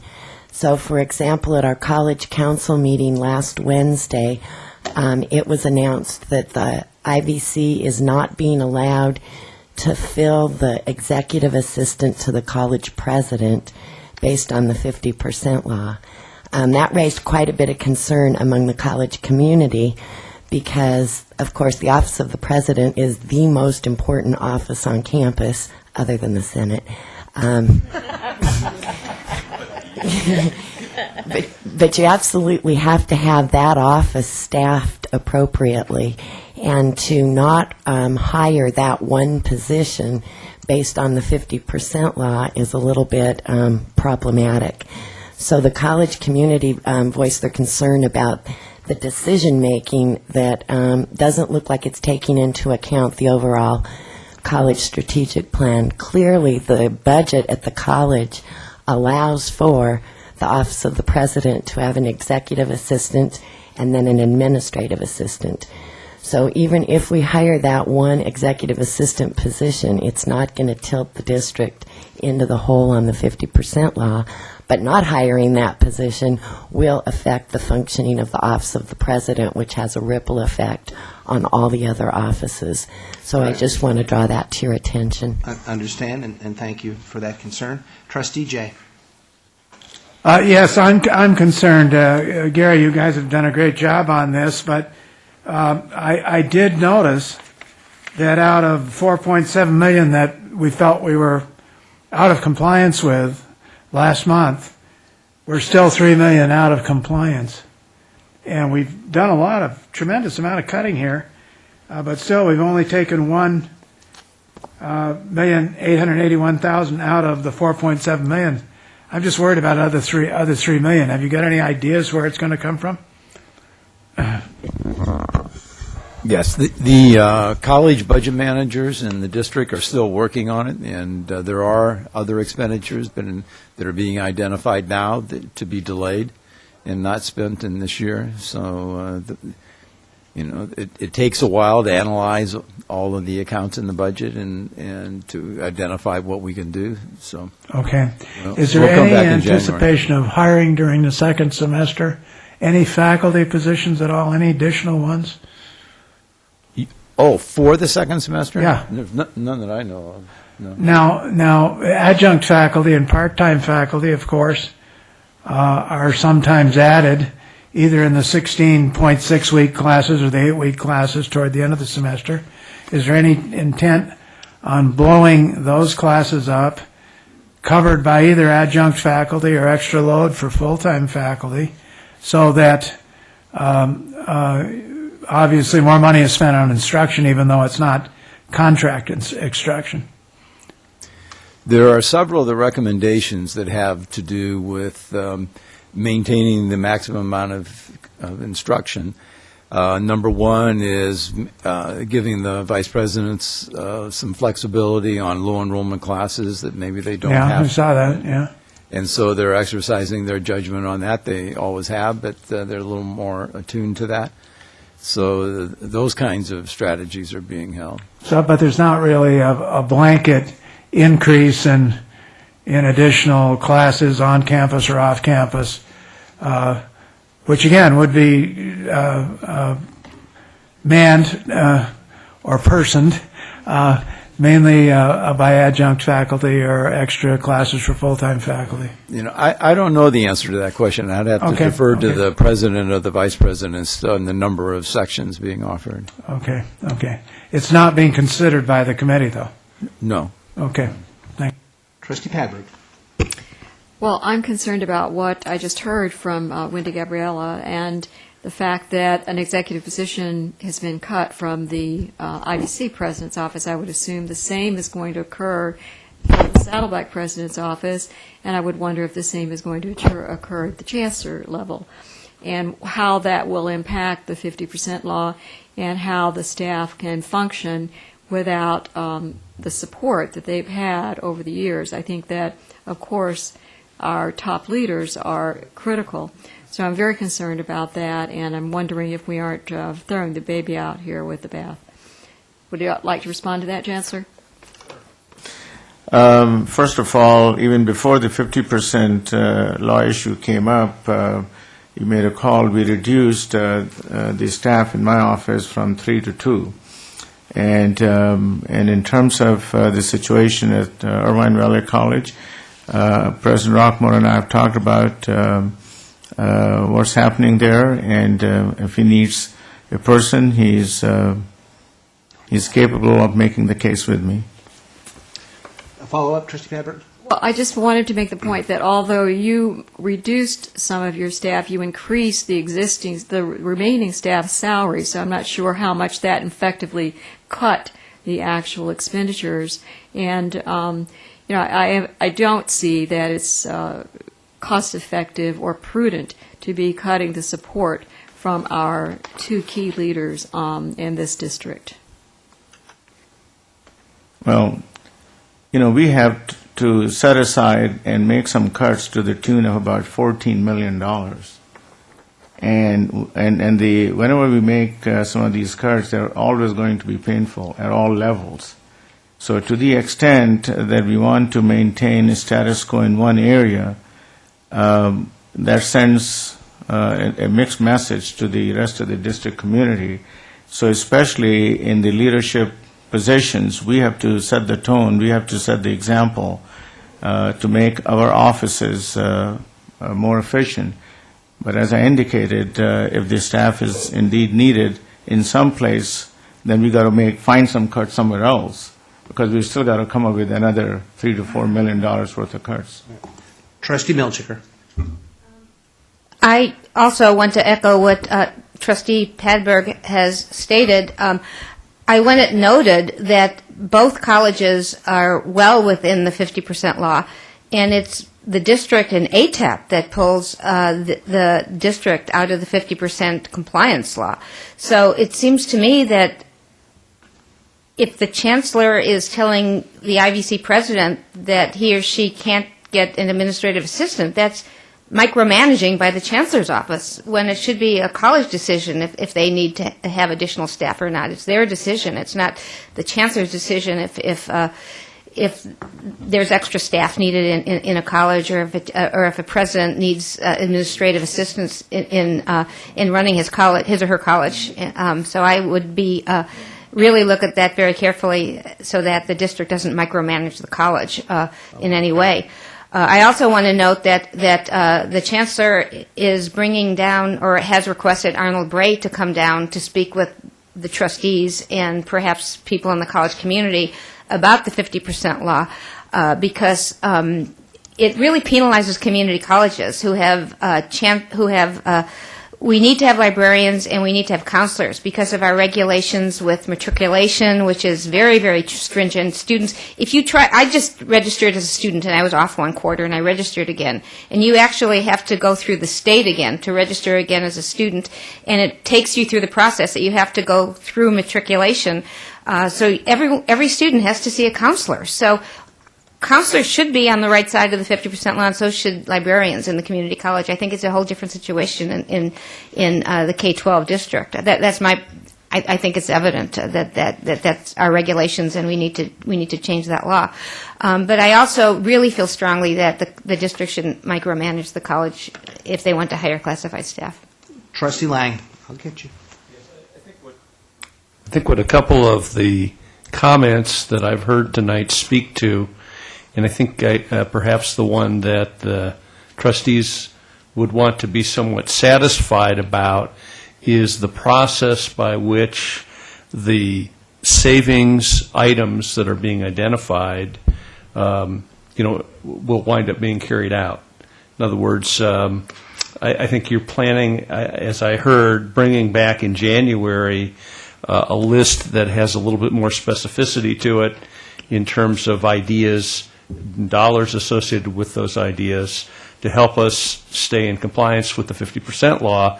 And I think there's some spirit of fairness that we want to understand, where I think there's a recognition that the pain has to be shared throughout the system, perhaps not equally, but certainly fairly. And I think to the extent that you can satisfy not just the trustees, but the entire college community, that's being handled in a fair manner, that will go a long way towards providing acceptance of those measures that we need to take to stay in compliance with the 50% law. Trustee Jay. I'm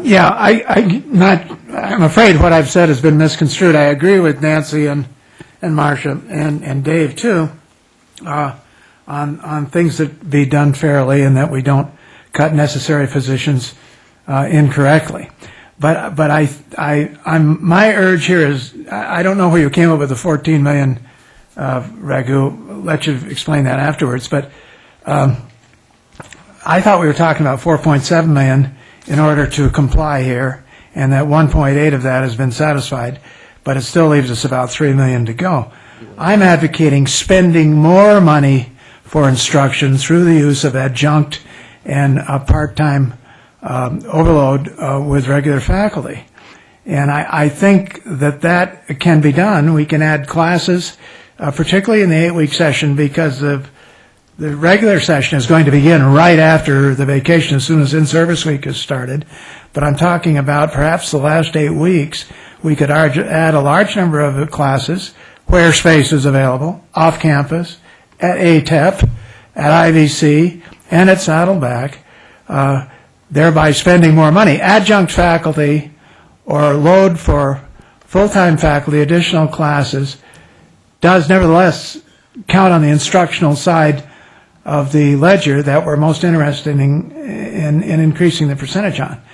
And I think, you said something about we're 48.7% now in compliance after these first cuts. Isn't that correct, Gary? I think that says in the action item here. That's right.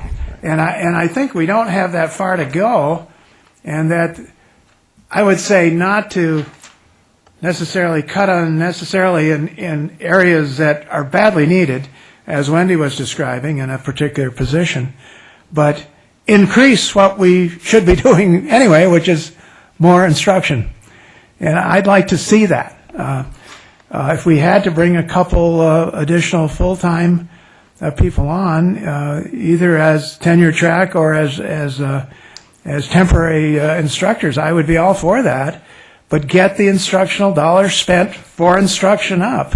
I'm not confident that our efforts to get counselors and librarians and other positions that probably should be counted on the 50% side, I'm not confident being able to get that done by July 1st. I'm not, government moves slowly. So that's what I'm concerned about. And I know you have ideas, Gary, but I'd sure like to know what they are a little more specifically than what you've stated. That, I think, is the January report. Let me see if Deputy Chancellor can address the $14 million issue. Okay. That mystifies me. Versus 4. Okay. The 4.7 million that you're referring to is part of the calculation that's on the state form, and what that means is if you were to take, how much money do you have to take out of the denominator in the equation and put it in the numerator? Okay. Okay. So, but putting money in the numerator means you're adding faculty salaries. Of course. Well, and it goes back to the question you're just asking. It takes a lot of time to hire full-time faculty, and it's just as much effort sometimes to hire temporary faculty.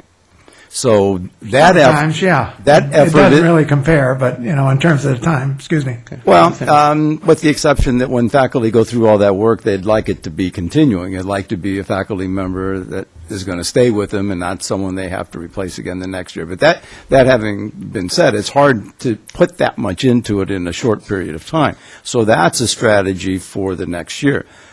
We're not able to take money out of the denominator, put it into salaries, and so the formula to take care of that difference ends up being twice as much, or close to $10 million.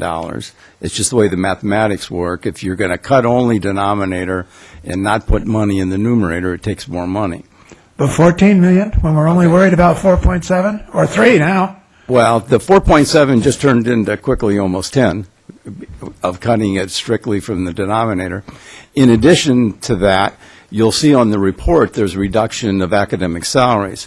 And what that's about is that there's money that is budgeted way last May and June when they're beginning to plan for faculty salaries that don't come to pass. They don't hire the positions, maybe people leave, or for various reasons the academic salaries are less. And so the colleges have identified how much money of faculty salaries they really aren't going to be spent. Okay, so the percentage is based upon, that we've calculated, is based upon all of those academic salaries being spent. Since it isn't, we've got to cut more from the denominator, and that's how you get up to the 13 and 14 million. Okay, right. I'll give you a buzz, because we need to talk about this a little bit longer. All right. You're through? I'm through. I've seen Professor Woodward would like to speak. Yes, the Faculty Association has a concern that's related to Trustee Jay's comments, and that is last week the Chancellor issued an edict stating that no more than 60% of a faculty member's load could be taught online. And we feel, first of all, this is a bargainable issue, but second of all, this diminishes the ability of the colleges to, to maximize their enrollment, because now the colleges previously, the deans at the colleges had the right of assignment, and they could use the flexibility in an instructor's load to maximize course offerings and so forth. Coming at the last minute, now the colleges, the deans will have to find qualified online instructors at the very last minute, and they're difficult to find. There's a lot of training that goes in there. So we feel two things. First of all, in this time where we really need to maximize our class offerings, this edict makes it more difficult, and in my mind is an example of micromanagement on the part of the district to the colleges who should be managing their own enrollment. Lastly, it's a bargainable issue, which we should be talking about at the table. Someday we'll move past anything you don't like being called micromanagement. Trustee Padberg. Well, I want to make a couple points, but I just want to follow up with what Ken Woodward said, because I'm not clear what you're saying. You're saying that, no, you can't teach more than 60% online. Is that what you're saying? Yes, the district last week issued a memorandum stating that starting spring semester, that only no more than a maximum of 60% of a full-time faculty member's load could be taught online. Well, planning had already been done for the spring semester, so now, in the fastest growing component of our offerings, we have to scramble to try to find, online instructors, and that'll be very difficult. Previously, the colleges had the flexibility in terms of right of assignment, of individual faculty members. Let me ask the Chancellor. Could I just follow up, please? No, You're actually, saying let that me- you could not, No, you Trustee don't Padberg- have 60% of the faculty who's not qualified to teach online? Trustee Padberg, he is not saying the faculty is not qualified to teach online. Let asking at him. least have the Chancellor address that particular issue, then we'll move to your next one. I think the word micromanagement is still being used very loosely here. Anytime we don't like some decision, just call it micromanagement. In terms of that is the existing practice in terms of the 60% teaching by online method. First of all, as Faculty Association President Woodward mentioned, it is a bargainable issue. This issue belongs at the negotiations table. By bringing it up here, there's an attempt to politicize this matter. Now, to the extent that this matter has been brought up here, I will just say this, that when faculty members are teaching 100% online, those faculty members, how are they going to meet the curriculum responsibilities? The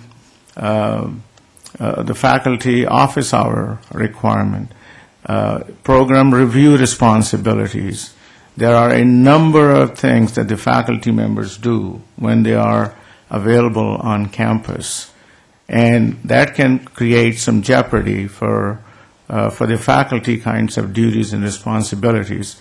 So I would caution the board to discuss this matter in the appropriate forum as part of the negotiations. Trustee Padberg, you have the floor.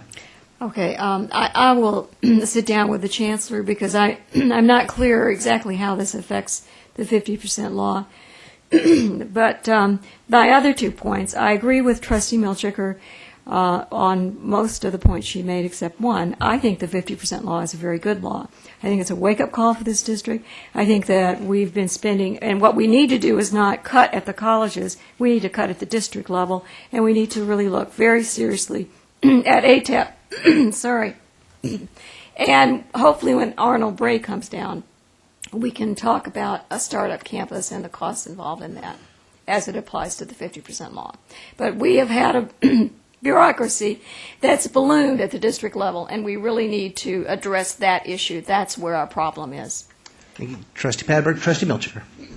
Yes, this is the first time I've heard about an edict from the district to allow faculty only to teach 60% online, and I'm really surprised to hear that because it does seem like it's a bargainable issue, and I'm also surprised that it would be issued by the Chancellor because you did your EDD at Nova on distance education. You've always been an incredible advocate of distance education, and right now when we're trying to grow our campus and to grow our courses, I understand at all why an edict would be made like this.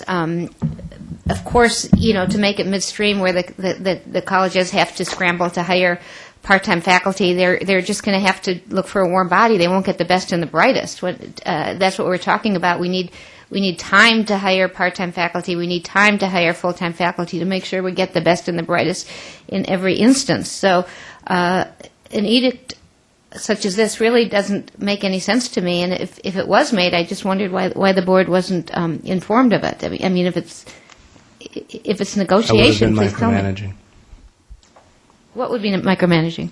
forming the board about this. Trustee, Absolutely Chancellor not. Mather. Thank you. We need to consider what the best practices are in the area of distance education. I appreciate your complimentary comments. Yes, I'm very much interested in online education, but I think we need to do it carefully and correctly. So it may be useful that we collect some data on as to how other colleges and universities handle situations like this, for one thing. Secondly, with respect to colleges meeting 50% law, the requirement is not that each college meet whether it meets the 50% law. The requirement is that each district meet or be in compliance with 50% law.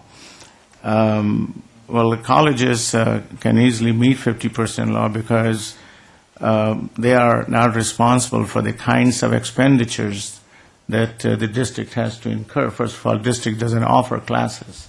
Colleges do.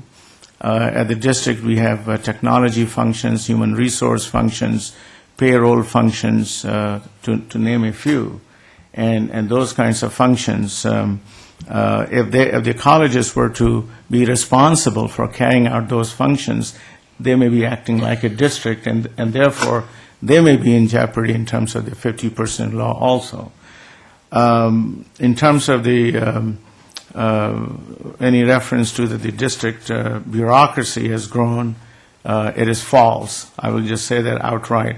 I think it's better to ask the question, what are the facts, rather than assume, based on some rumors, that the district bureaucracy has grown.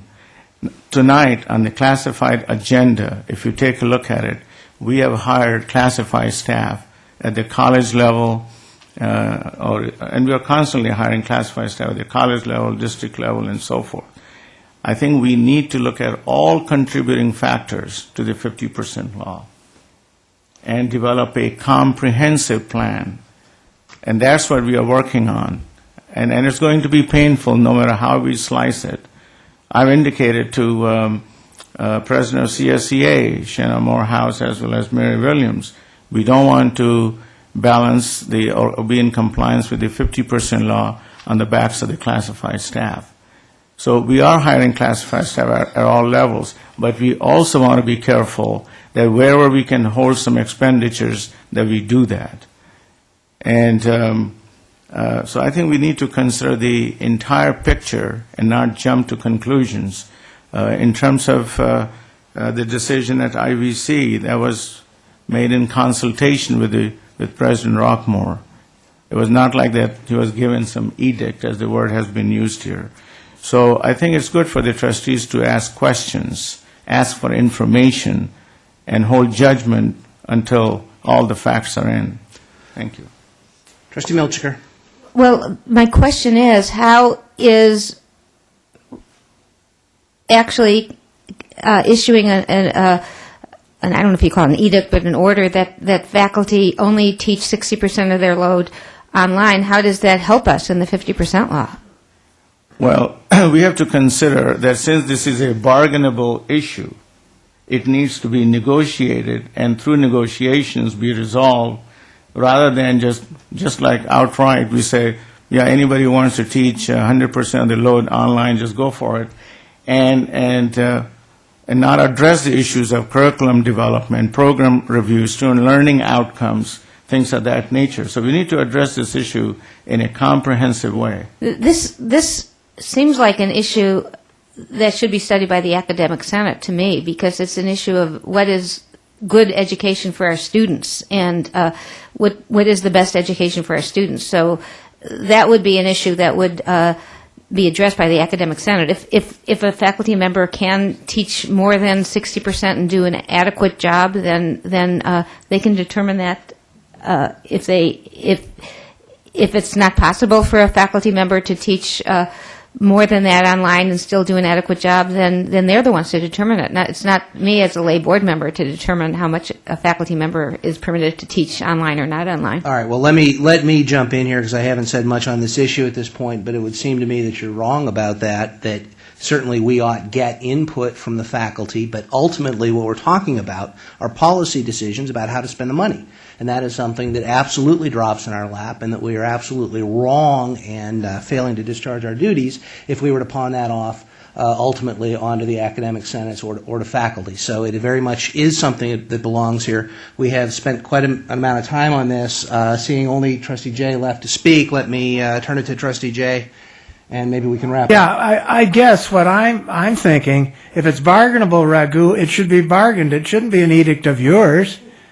It shouldn't be done that way. It should be bargained if it is bargainable. I didn't know it was, but now you've told me that it is. Let's bargain it then. Trustee Padberg again. Trustee Jay made my point, and I'd like the Chancellor to address that. If that's the case, I understood what you said is that you're retracting that by admitting it's bargainable, and unless you intend to create an issue for litigation over the contract. So if you could just clarify that, I'd appreciate it. Yes, my clarification is that until it's bargained, the existing practice stays. All right. Item 7.2 is an information item, the basic aid report. Questions or comments from the trustees? Seeing none, item 7.3 is the facilities plan status report. Questions or comments from my colleagues? Seeing none, item 7.4, also here for information, is the monthly financial status report. Questions or comments? Trustee Lang.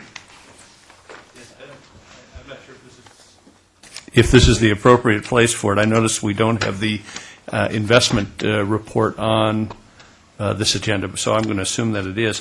I know several, if not last month, then perhaps the previous month, I made some comment about concerns that I had about investment in the county pool, and I know now we're reading in the paper about potential perhaps declines in value that may occur as a result of investments, and I'm just wondering what we're doing as far as monitoring that situation, whether some thought ought to be given to transferring funds out of the county pool and into, what is it, LAIF? I have that right? Yes. Comments? First of all, on the report, that's a quarterly report that we send, and so okay, thank you. You're asking in between the quarters. There's a limit to how much money we can put in LAIF. On my recollection, it's $40 million, and the rest of it is in the county treasury. There's different regulations of what we would have to do to get our money out of county treasury. At the time that you raised that issue, we did work with the County Office of Education, who was having constant meetings with the treasurer. They felt comfortable. As you say, there's new information out now that's been hitting the press just recently, so we'll have to learn more about that and monitor it, as you say. Further? All right. Trustee Williams. Well, I think the Board of Supervisors is agendizing something for next Tuesday to get a full report on the Treasurer's communication on this investment vehicle. I can't remember what it's called. It's not a derivative. That's what led to the problem in 1994. But my take on this is, and what I'm seeing is that this $460 million is a portion of the entire portfolio where there may be some losses there, but in other areas of investment, they're still under the auspices of the Treasury Oversight Committee, the Treasurer's Office Oversight Committee, they are making a profitable return this quarter. So I think we need to wait and see kind of what happens next week. And I mean, we can agendize it for next month, but part of the portfolio has this exposure. That's what I see, not the whole portfolio. And all of our monies are commingled with the other pool participants. Understand that. Sir? Yeah. Just quickly, and I know Deputy Chancellor Portner wants to speak as well, but as I understand it, it's basically about 14% of the investments in the county pool in which they are potentially looking at some sort of market write-down because of the fact that there is exposure to the mortgage, mortgage industry declines, and it was a result of positions that were taken that many of the other investment pools refused to take because they felt it was too risky. And so, again, I'm just, concerned. Obviously, we've been through this once before, and I'd hate to see us go through it again. And I know we've got, what is the, perhaps you can even share with us, what is the amount now that we've got with the county pool, again, Gary? Well, of course, it varies every month depending on tax collections and our payrolls and all, but the last report I saw was $120 million.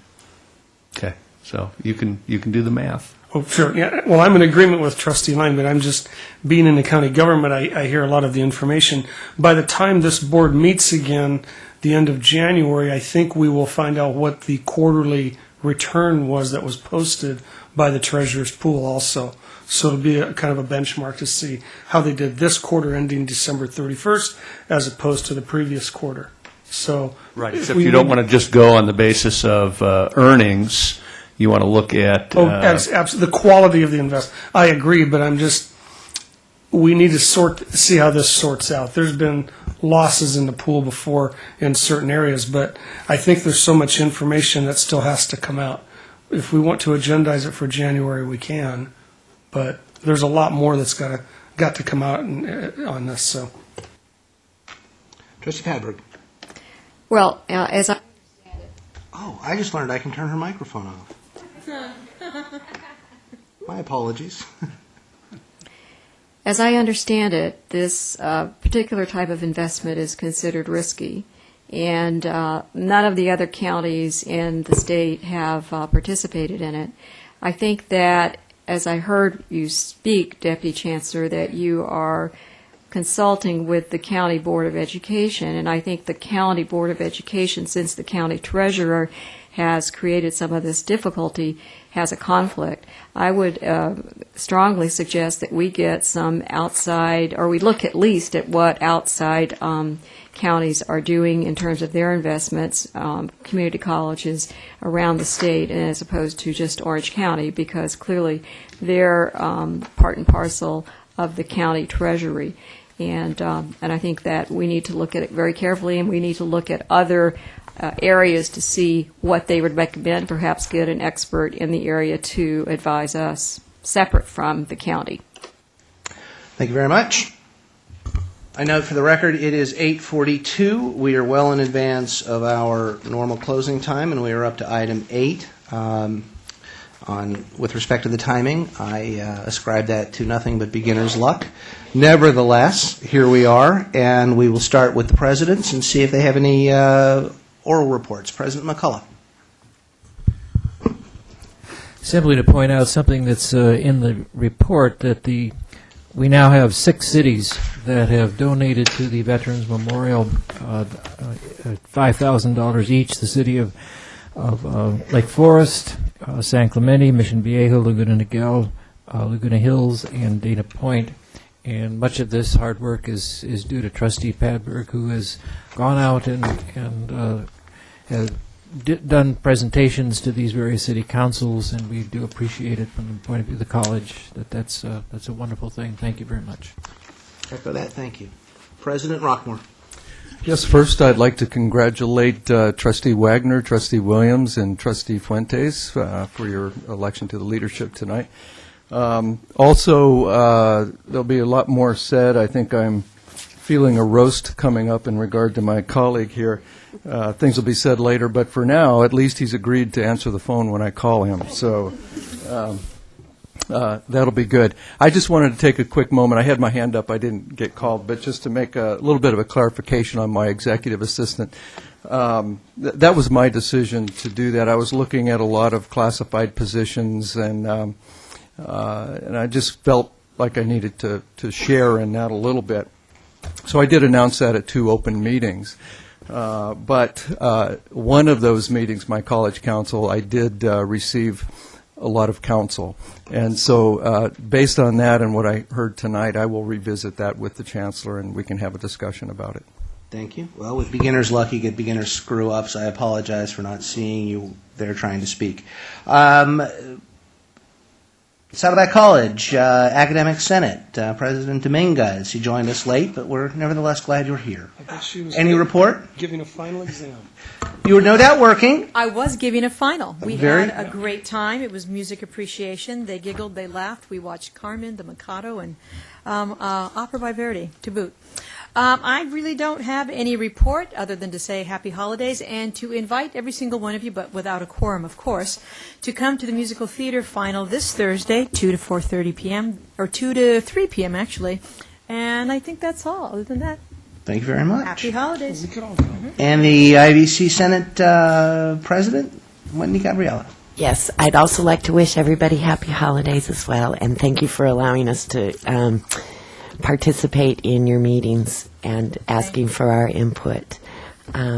So thank you, and see you next year. Very good. Professor Woodward. Thank you. Congratulations to you and Trustee Williams for your positions. Negotiations are proceeding apace. I'd like to thank Vice Chancellor King and Andrea Serbin, Vice Chancellor Serbin, for their role in moving negotiations forward. And I'm sure we can negotiate other items that come up, but I think we have 26 out of 31 articles TA'd. I would, in the holiday spirit, like to extend an invitation to all trustees and shared governance groups to come to our Faculty Association luncheon, which will be held at Irvine Valley College in the gymnasium following the Chancellor session. That will be Wednesday, January 9th at 11:30 to 1:30. And I'd really, again, like to invite you and encourage you, indeed, to come. And lastly, I'd like to thank President McCullough for his service to the Faculty Association.